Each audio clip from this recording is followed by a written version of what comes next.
আসসালামু আলাইকুম। সবাই কেমন আছেন? আলহামদুলিল্লাহ, আমরা অনেক ভালো আছি। চট্টগ্রামে ঘূর্ণিঝড় রেমালের তাণ্ডব চলতে আছে। আজকে 27 তারিখ। তারপরে এটা প্রচণ্ড চট্টগ্রামে বয়ে চলছে।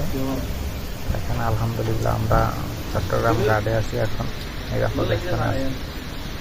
তারপরেও ঘূর্ণিঝড় রেমালের কী অবস্থা, প্রচুর পরিমাণে বাতাস, বৃষ্টি, যা বলার বাইরে।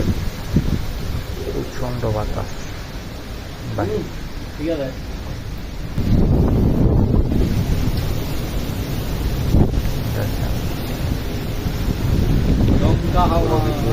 দেখেন সবাই সবাই আমাদের জন্য দোয়া করবেন, সবাই চ্যানেলটা সাবস্ক্রাইব করবেন, সাপোর্ট করবেন।